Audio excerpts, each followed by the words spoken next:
Front Page Dramas present Even Polite Crime Doesn't Pay.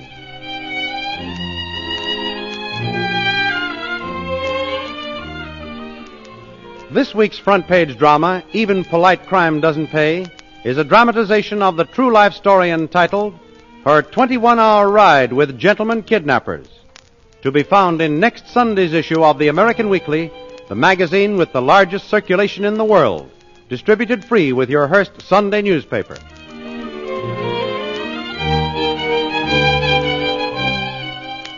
It happened in St. Louis. That is, things began happening in St. Louis.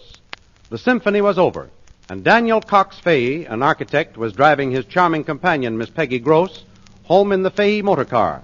Then he stopped at a traffic signal. Don't start the car. Get off that fender, please. This is a stick-up. Okay, we go along. Now, I'd suggest you drive over to the curb and stop this buggy before you and the lady get hurt. What do you want with us? You two climb in the back and be quiet. These guns are temperamental. Sometimes they fly off the handle. If it's a robbery, why don't you take what we have? Get in and shut up. We don't want your money. What's the idea? What do you intend doing with us? Nothing at all. We just need your car for a little transportation. We have to take you along so it won't be reported stolen till we're through with it. Nice pickup, John, huh? Yeah. If you really mean that, we'll go along quietly. Is that supposed to be a concession? Well, Don't let him rile you. He has a bad disposition. What's your name? mine's Dan Fahey. And the lady? Well, hers is Peggy. What's yours? Mine's Jack. The gentleman on my right is John. A little bashful among strangers. But after you know him, he has a heart of gold. Down on the floor, both of you. Oh, Dan. What are we going to do? nothing right now, Peggy. The bad-tempered one with the heart of gold is pointing a muzzle of steel right at us. What's the matter? Passing an intersection with several cops. They're taking no chances. Oh, they're smart. Are you college men? Well, in a way, I went as far as the 6th grade in public schools. Oh. But I really owe my career to my pal John here. We graduated from the big house at about the same time. The big house. The penitentiary. Yeah, Jefferson City. We graduated only last year. Already we're not doing bad. Look at that roll of bills. Oh. Of course, you may find out that there's only a measly $500 reward offered for our capture. But that's not so bad, is it? $500? $500. Like to have it? Try to turn us in and you can leave it to your heirs. Thanks. It doesn't appeal to me.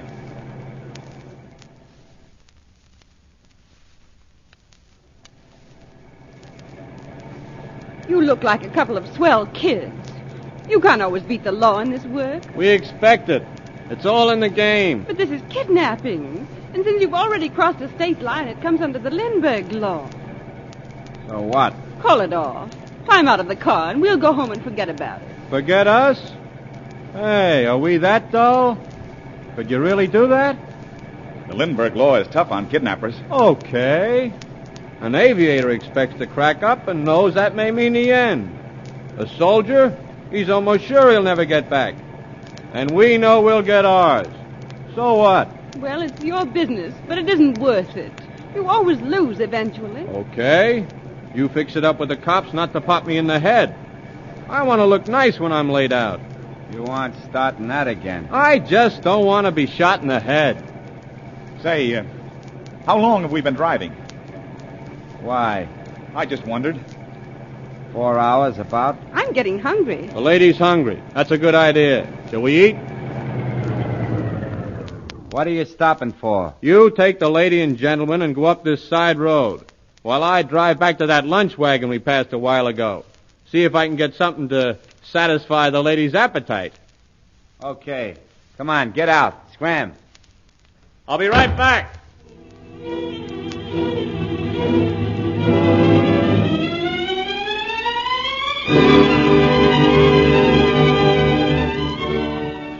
And a few minutes later, Jack was back from a roadside lunch wagon they had passed shortly before. He had with him hot dogs, barbecue, coffee, soda pop, and some fruit.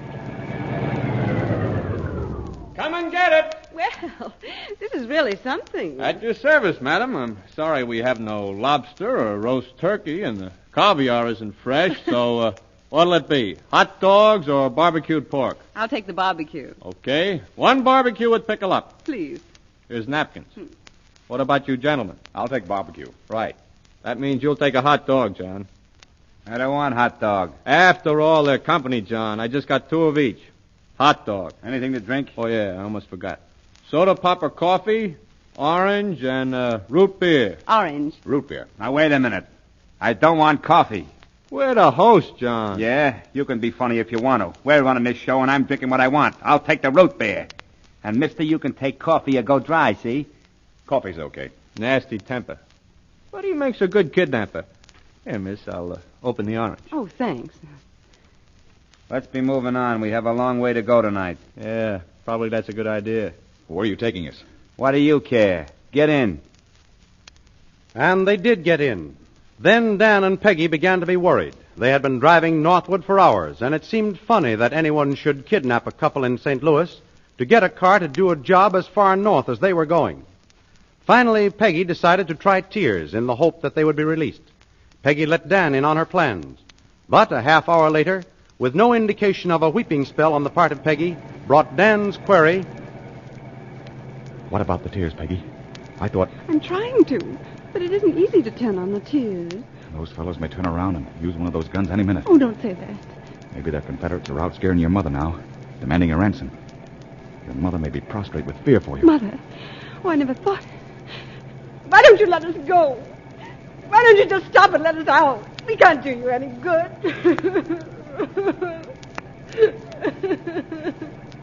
Hey, shut up. Oh, why don't you let us out? We can't help you. I want to get out and go home.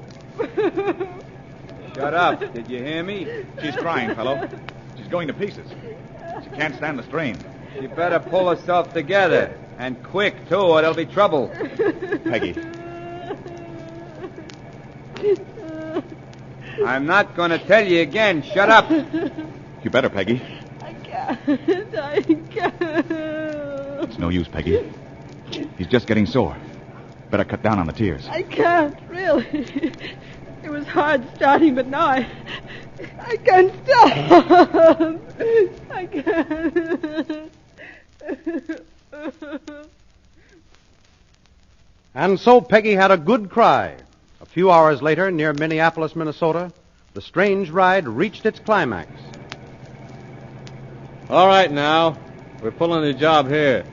You can either get out and be tied up for a few hours while we get away, or if you want, and you aren't scared, you can come with us. We'll get out. You don't want to have a little adventure? We'll get out. We're going to miss you. Wait a minute. What about the woods up there? How's that for a place to park them? Looks okay. Not too far back, fellows. We might not be found until it was too late.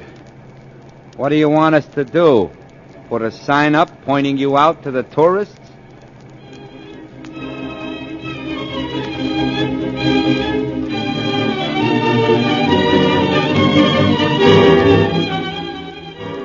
And so about 75 feet back from the road, Peggy Gross and Dan Fahey were securely bound with wire, hand and foot. Dan also was gagged, but Peggy was left without a gag, and only a warning to make no sound for at least an hour. But no crook is so clever that he makes no mistake. And Dan Fahey had wisely held his feet a little apart as his ankles were bound, so that it was only a few minutes after the kidnappers had departed before his feet were free. 2 cars passed on the road, paying no heed to Dan's signal for help. In the 3rd car was a friendly farmer. Hello. Hello there. Help. We need help. Help. Hello. I seen your signal there. Oh, thanks. I'm still bound. What? My hands are bound, see? Kidnappers. Tied us up with wire. See my friend? She's over there. Right. Looks like a girl. Yes, it is a girl. We're from St. Louis. Have you got any wire snippers? Well, just pliers will do, I guess.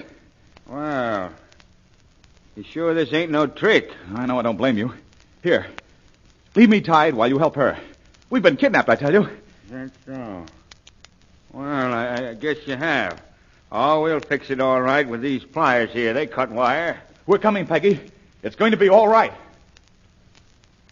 A few hours later, long-distance telephone calls to frantic parents in St. Louis assured them everything was all right, and then the law went to work. The trail was hot. The G-men were determined to wipe out kidnapping, and so no delay was allowed to slow the course of justice. The first step was identification. This came after hours of pictures. Young men, old men, Americans, foreigners, any who might possibly be suspected of kidnapping. There. That's one. Are you sure? Positive. Yes, that's Jack, all right. Jack, eh? Well, if this is one... And there's the other, the surly one. John, there they are. They're your men, officer. There isn't a doubt in the world. I looked at that face for over 20 hours to photograph it in my mind. That's Jack and that's John. We've been chasing them for some time. And you haven't caught up with them yet? Yeah. We caught up with them outside of Fort Worth, Texas, some time ago. Texas? They were with a couple of girls, hitchhikers. They've been taking the girls around the country, we found out. Well, did they get away? Yeah. They shot their way out of the trap. They left the girls behind. That must have been just before they came to St. Louis. Yeah. And the fellows got away. All you got were the girls. Which didn't do you much good, I guess, huh? I think they're going to help us catch the fellas. You think they'll go back to find the girls? Nah, they didn't give a hoot about them. Well, then how can they help you? One of the guys is married. What difference does that make? Well, a crook has a funny mind. He doesn't mind causing other people heartache, anguish. He doesn't mind seeing them die, either physically or mentally, to satisfy his ego and commit his crime. But when his own life is involved, he's a yellow coward. I guess I don't follow. We'll break the story in the press about finding these gals they've been riding around the country with. I've got a hunch that will send the married one sneaking home to tell his wife it's all bunk. And when he goes, we'll be ready for him.